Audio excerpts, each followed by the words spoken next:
One plant in a pot can light an LED without batteries or solar panels. You won't believe it, but electricity comes straight from the roots through ordinary dirt. Scientists proved this in 2008, but no one knows about it. A Dutch company lit 300 street lamps using plants alone. Every flower in your home is already producing electricity in the soil. Bacteria in the soil eat sugar from the roots and release electrons as waste. You only need 2 pieces of carbon fabric and wire to assemble them. Installation takes 5 minutes and works for years without maintenance. After 3 weeks, the tiny LED begins to glow from the living plant. Now, I will show you how to turn any pot into a living battery. 1 pot, 1 flower, and 2 pieces of carbon fabric in wet soil. That's all it takes.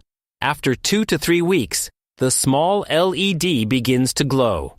Not from a battery, not from a solar panel, not from a wall outlet. The light comes from the dirt, from a living plant which does what living plants have always done. The light bulb lights up at night and stays on when the clouds cover the sun for several days. It burns because electricity does not come from the sky. It comes from the roots. Researchers at one of the most respected agricultural universities on Earth have proven that it works. A Dutch company has used this technology to light more than 300 streetlights. The only reason you haven't been collecting voltage from your houseplants all this time is because no one explained the connection to you until today. By the end of this video, I'll show you the exact 5-minute setup that turns any pot into a living battery. But first, you must understand what went on underneath every plant you've ever owned.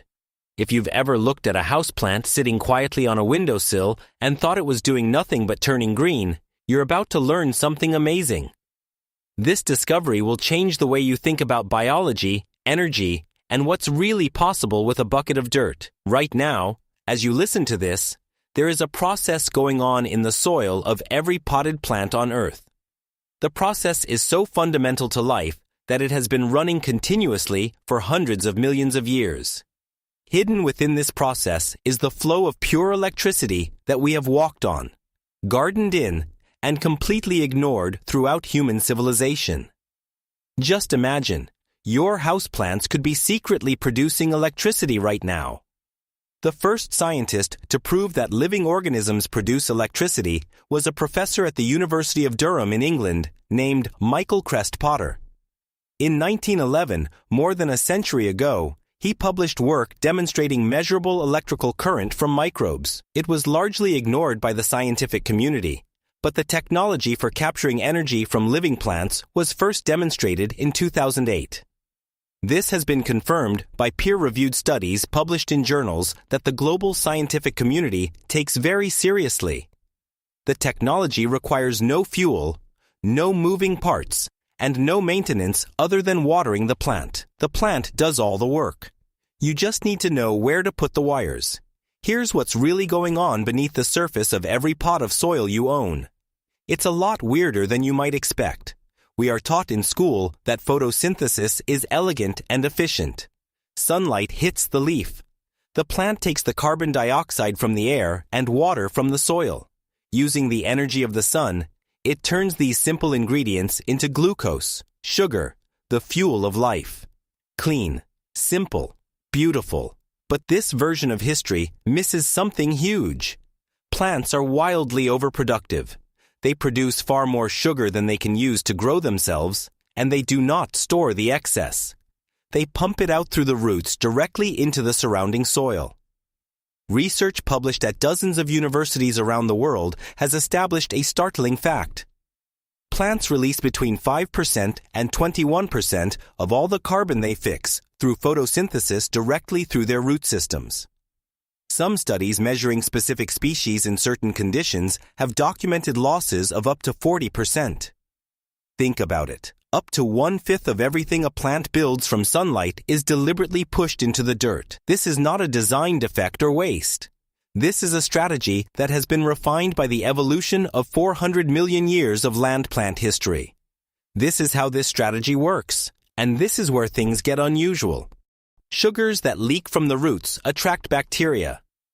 Not a few bacteria, but billions of them per gram of soil. They swarm in the root zone, an area scientists call the rhizosphere, and feast on the sugars the plant offers.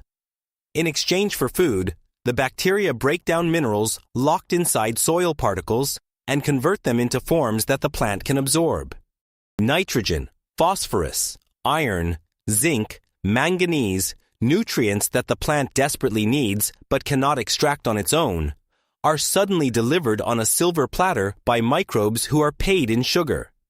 It is a biological market, a symbiotic economy, and it has been working under every meadow, every forest, every wheat field, and every garden bed on this planet longer than any human structure has existed.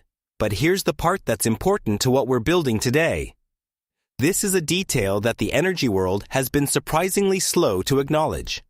When these bacteria digest plant sugars, the chemical reaction produces more than just nutrients for the plant. It releases protons and electrons, free electrons, pure electrical charge. In normal soil, these electrons are immediately captured by oxygen molecules or other chemical compounds lurking nearby. The energy is dissipated as low-grade heat into the surrounding earth and disappears forever. Every potted plant you've ever had has flowed electricity into its soil its entire life. Every lawn on your street is doing the same thing right now. The leak is real, continuous, and global. In 2008, a team of environmental engineers at Wageningen University in the Netherlands figured out how to intercept it. The technology is called plant microbial fuel cell. The name sounds complicated, but the principle borders on elegance. You create two separate zones inside the container with moist soil, an oxygen-free zone at the bottom and an oxygen-rich zone at the top. You bury a piece of electrically conductive carbon material in the lower zone. This is your anode, your negative electrode. The bacteria living down there eat the sugars that plant roots continually pump into the soil. Normally, these bacteria would transfer their spent electrons to oxygen, and the energy would disappear as heat. But you removed oxygen from the area by compacting the wet soil tightly. The bacteria are stuck with a full load of electrons and nowhere to dump them. They are looking for the next best conductive surface. They find your carbon electrode. This is where it crosses the line from interesting chemistry to something that will make you want to share this video with someone else. Bacteria don't just sit next to the electrode and hope for the best. They are physically connected to it by wires. A species called Geobacter sulphuretescens, which is naturally present in most soils on Earth, produces protein filaments. These structures are called electrically conductive pili or epili. These are nanowires. Real nano-sized electrical wires grow directly from the bacteria's body, extend outward, and physically attach to the carbon surface of your electrode. Scientists at the University of Massachusetts first described these structures in 2005 in the journal Nature, one of the most prestigious scientific publications in the world. Since then, scanning tunneling microscopy has confirmed this amazing fact. These bacterial nanowires conduct electrons with a linear ohmic response. This means that they behave like real metal wire. A bacterium smaller than a human blood cell grows conductive cables from its own body. It connects to your electrode as if it were plugged into an outlet. Once connected, the bacteria multiply, attract neighbors, and form a dense living coating on the carbon fibers. This coating is called biofilm, and it is the engine of the entire system. Thousands of bacteria, each connected by wires, each dumping electrons at the anode, each converting plant sugars into electrical current. Electrons accumulate on the carbon felt and want to get to the oxygen at the surface, but the soil blocks them. The only way to escape is the wire you connected to the anode. They rush up the wire through whatever little device you've connected and arrive at the cathode, the second electrode sitting near the surface of the soil. There, they finally meet oxygen, combine with protons from the soil water, and form a pure water molecule. This is the whole cycle. Sunlight hits the leaf. The leaf produces sugar. The roots push the sugar into the soil. Bacteria eat the sugar. Electrons flow through your wire. Water forms at the top. No combustion, no degradation, no pollution, no fuel consumed. The plant continues to grow. The bacteria continues to multiply. The sun continues to shine. It's not a battery that runs out. It is a living metabolic engine that maintains itself while the plant is alive. One pot produces approximately 0.3 to 0.7 of a volt. I will be straightforward with you because I think you deserve honesty. It will not power your refrigerator. One pot won't charge your phone. Anyone who claims otherwise is exaggerating the current state of technology. But one pot will register a measurable voltage on the multimeter. A single pot connected to a low-power LED will produce a faint but continuous glow from a living plant in moist soil. No batteries, no charging, no expiration date. What one pot does alone, many pots do together. This is a principle that Dutch engineers proved when they went big. In November 2014, the Plant E company launched a project they called Starry Sky. Plant E was a direct offshoot of Wageningen University research, co-founded by Marjolein Helder, who developed the technology during her doctoral work, and David Strick, the researcher who first proposed combining plants with microbial fuel cells. For the Starry Sky project, they installed modular plant containers in an old military ammunition depot near Amsterdam called Hembrugge.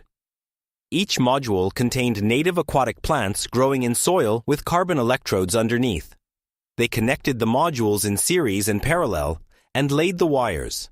On a November evening, as the crowd stood in the park and looked up, more than 300 LED lights came on.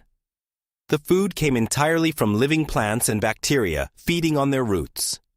Not a single solar panel, not a single wind turbine, not a single connection to the electrical grid. The grass was already there. The soil was already there. The bacteria were already there. Plant E simply buried the net and collected what nature gave away for free. The second installation went into operation near Wageningen, where they demonstrated mobile phone chargers powered by plant energy. Plant E has been named a technology pioneer by the World Economic Forum. A designer named Dawn Rusgaard went even further. She created a consumer product called Living Light, a table lamp powered entirely by a single potted plant. No cable, no battery, no outlet.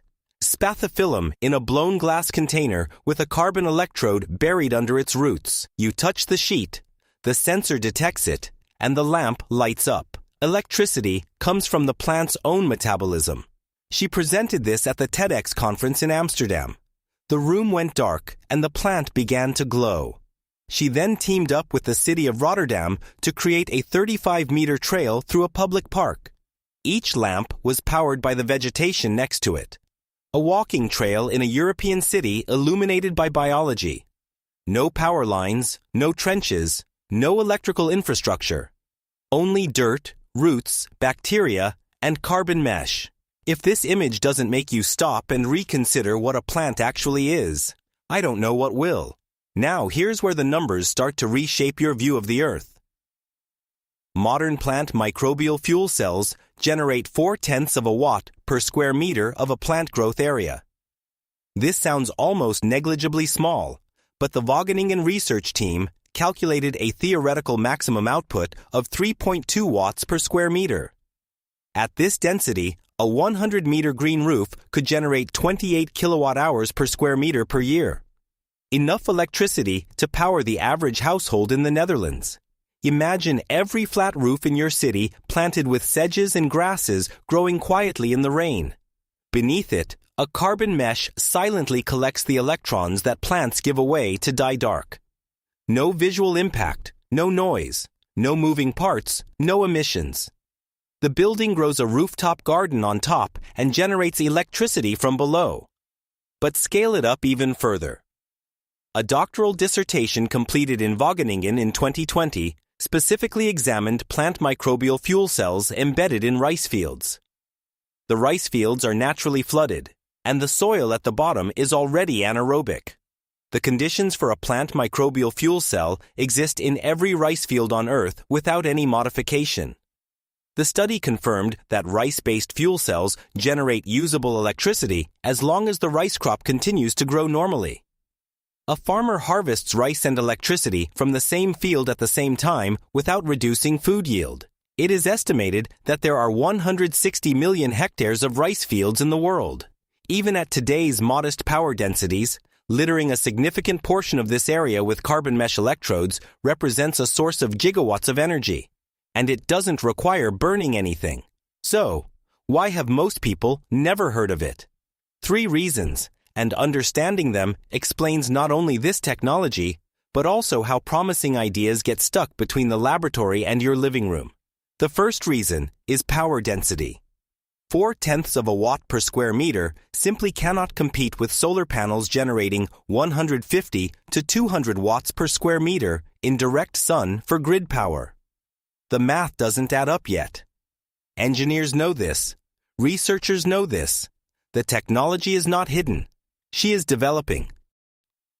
The gap between the current output and the theoretical maximum is where the real work is happening in laboratories in the Netherlands, in field trials across Asia, and in a growing number of university programs around the world. The second reason is the economic structure. The global energy industry is built around centralized generation and distribution. Power plants, transmission lines, substations, meters, monthly bills. Technology that generates tiny amounts of electricity at the point of use from plants that are already growing doesn't fit neatly into this model. Not because she threatens anyone, but because it is really difficult to build a business around a process that happens for free in the dirt. No fuel to sell, no consumables to replace. Bacteria does not require a subscription. They eat sugar and shed electrons regardless of who owns the patent. The third reason, and this is the most disappointing, is the material gap. The critical component, carbon felt, is an industrial material. It is not sold at your local hardware store or stocked in garden centers. If you walk into any home improvement store and say you want to build a plant battery, you will get a blank stare. The average person who hears about this technology and tries to replicate it with something lying around the house ends up building a crude chemical battery that corrodes, poisons the soil, and dies within days. They conclude that the whole concept is a hoax. The failure was not in the science, but in the materials. And because the right materials exist outside the normal consumer supply chain, most people never get a fair chance to see how it works. Luckily, these materials are just an online search away, and they cost less than you'd spend on a bag of potting soil. So, research continues in academia. Demonstrations pile up, and the consumer market waits for someone to package it. You don't have to wait. Here's exactly how to do it. I want you to understand something before I begin. What I'm about to describe will sound too simple. You'll think I'm skipping steps. I don't miss it. The reason this works is because the bacteria already exist in your soil. The plant is already producing sugar. An electrochemical reaction is already happening in every pot you own. All you're doing is giving the electrons a path to follow and a reason to flow through your wire rather than disappear into the dirt. Here's what you need. A non-metal container. Any non-metal waterproof container that holds soil and stays moist. A plastic bucket or large plastic nursery works well. Avoid metal containers because they interfere with the electrochemistry. Drill or punch one small hole near the base for your wire to exit. Seal the hole with silicone or waterproof tape afterwards. Carbon felt is a lightweight flexible fabric made from pure carbon fibers. It is electrically conductive, biologically inert, and non-corrosive. Its fibrous structure gives bacteria a huge surface area to colonize.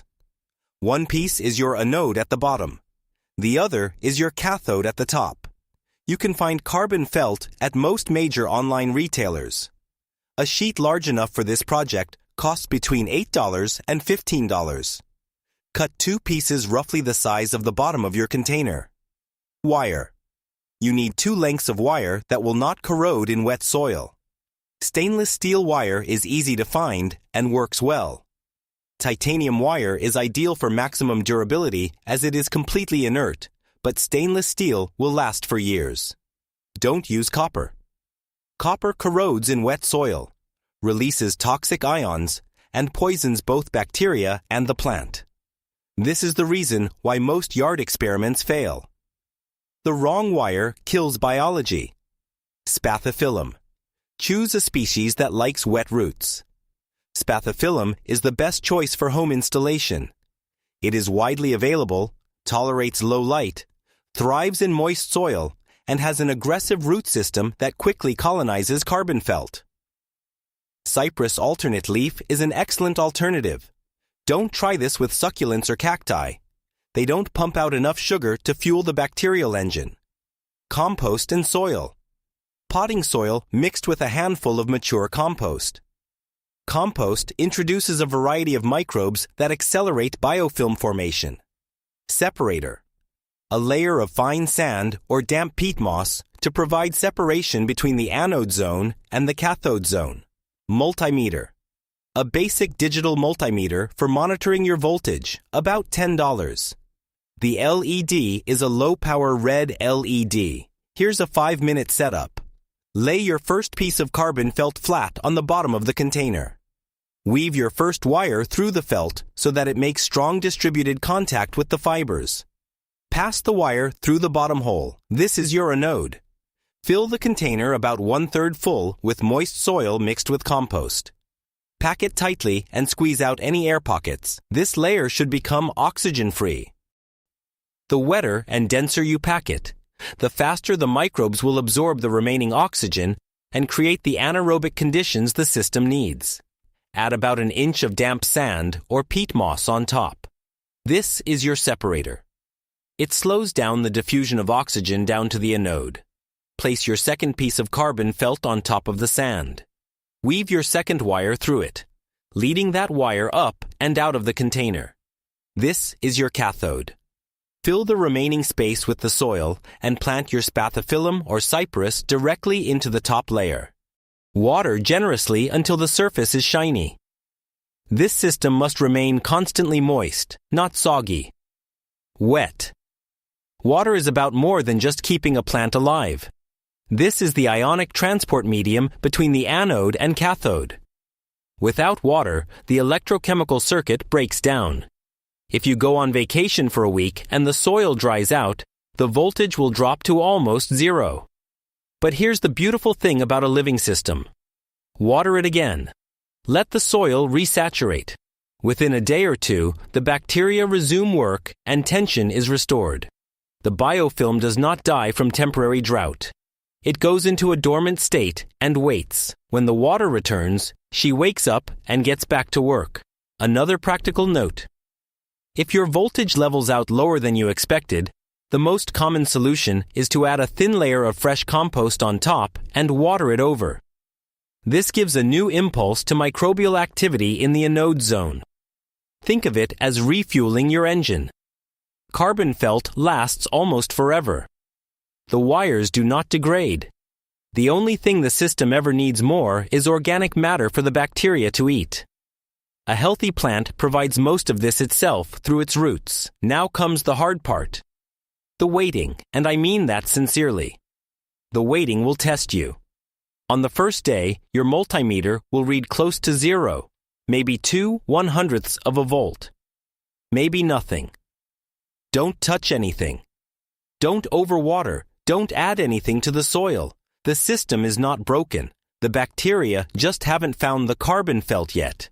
They are there in the compost you added, in the soil itself, but they have not colonized the electrode.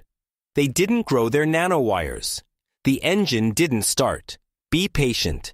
Keep the soil moist. This is your only job in the first week. By the end of the first week, the readings creep up. 5/100ths of a volt, then 1/10. Something is happening down there in the dark. Bacteria attach to the carbon fibers and they extend their conductive pili. Biofilm begins. In the second week, something changes. You check the multimeter and the number jumps. 2/10ths of a volt, then 3/10ths. The anode zone has become completely anaerobic. The bacterial colony has established itself, become dense, and is actively dumping electrons onto the carbon felt, having no place else to send them. By the third or fourth week, Most home installations will stabilize somewhere between 0.3 and 0.7 of a volt. The reading remains stable, barely fluctuating, because the system has reached a living equilibrium. The plant pumps out sugar. Bacteria eat the sugar and release electrons. Electrons flow through your wire day or night, rain or shine, summer or winter, as long as the plant is alive and the soil is moist. It's not a battery that runs out. It's a metabolic cycle that maintains itself. Connect your LED to 2 wires and watch it glow. 1 pot will make him weak. That's fair. But let me tell you what it's like the first time you see him. You have a pot of dirt, a plant you bought for $8, 2 pieces of carbon fabric, and 2 wires. There is no battery anywhere, no plug, no chemical reaction consuming itself. A tiny red light glows in the dark, powered only by the relationship between the plant and the invisible organisms living in its soil. Something about this moment is difficult to put into words. It's not a matter of brightness.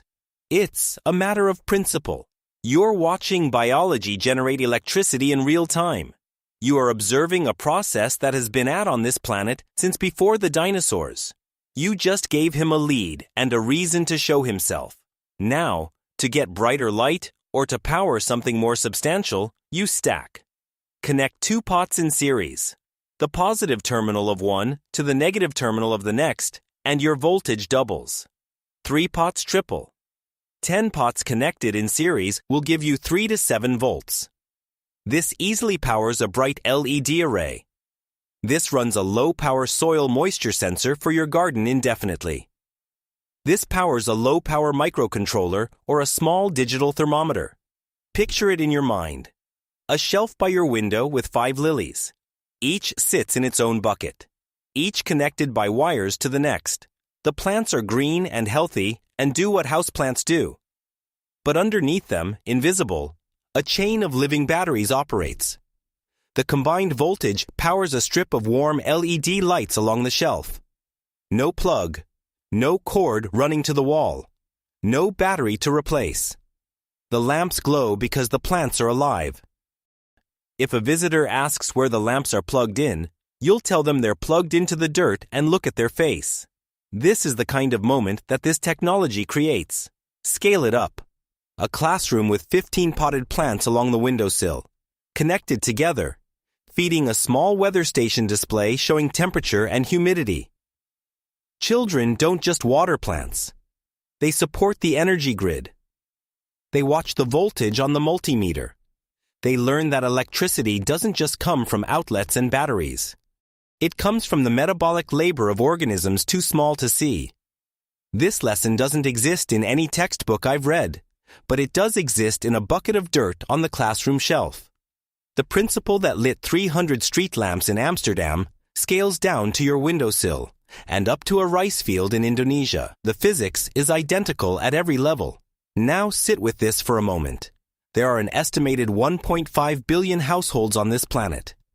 Hundreds of millions of them have at least one potted plant inside. Each single one of these plants had been leaking electricity into its pot its entire life. And not a single person in that household knew it was happening. Every garden bed you've ever worked has released tension into the soil beneath your knees. Every wetland, every swamp, every forest floor on Earth is driven by a continuous electrochemical reaction, fueled by sunlight, maintained by bacteria, and fueled by the oldest energy capture system in biology. We paved it, mowed it, composted it. We never thought to stick a wire into the dirt and listen to what the soil was trying to tell us. That's what makes it fundamentally different from any other energy technology that exists. Solar panels degrade within 20 to 30 years. Wind turbines require constant maintenance. Lithium batteries lose capacity with each charge cycle and leave behind toxic mining waste when they die. A plant microbial fuel cell does none of this. Carbon felt does not corrode. Bacteria reproduce themselves indefinitely. The plant grows, flowers, and can be replanted when it outgrows its home. The whole system is alive. When something living weakens, it is restored. When the fuel cell loses performance, you add fresh compost and the bacterial colony is restored. When a plant reaches the end of its natural life, you plant a new one and the cycle restarts. There is no waste stream. The only chemical byproduct is water. While the system is running, the plant actively pulls carbon dioxide from the air to build sugars that feed bacteria that generate electricity. This technology is not carbon neutral. It is carbon negative. It purifies the atmosphere by producing energy. I want to leave you with one final image. There are an estimated 390 billion trees on Earth. More than 300,000 species of flowering plants. Each single one pushes sugars through its roots into the soil. Each single one feeds communities of bacteria that release electrons as metabolic waste. The total electrochemical energy through the soils of this planet every day is a number almost too large to comprehend. We're sitting on a living battery the size of a continent, and we've been too busy building coal-fired power plants to notice. We tap into a tiny fraction of this energy with a piece of carbon fabric and 2 wires, and get a glowing light from a pot of dirt. This alone should change your perception of what is under your feet. But the researchers in Wageningen weren't finished. Their most recent published work confirms that nanomaterial-enhanced electrodes and optimized microbial communities are pushing power densities higher with each passing year. New electrode designs using activated carbon granules and graphene composites are showing efficiency gains that were not possible 5 years ago. The theoretical ceiling of this technology has not been reached. The researchers who built it think it may not even be close. You don't have to wait for that ceiling. You can build the current version today. 1 pot, 1 plant, 2 pieces of carbon felt, 2 wires, 5 minutes of installation. Bacteria that have been sitting in your garden soil for millions of years are waiting for someone to give them a job. The materials cost less than dinner for 2. The system works for years and asks you for nothing but water and a sunny window. When someone visits your house and notices that faint red light in the corner and asks what it is, you tell them it's an LED powered by a potted plant and the bacteria living in its soil. They won't believe you. They will come up, look for a hidden battery, and check the cord behind the shelf. When they find nothing, when they realize that the light is coming from dirt and roots and invisible organisms doing what they have been doing since the beginning of life on this planet, something will change in the way they see the world. This is what this technology does before it ever powers the streetlight. It changes what people think is possible. The soil is not dead, it is electric, and it has been waiting for you to notice it. If this has changed your understanding of what's growing under your feet, hit subscribe. I have many more videos like this coming up, and the next one goes even deeper. See you in the next one.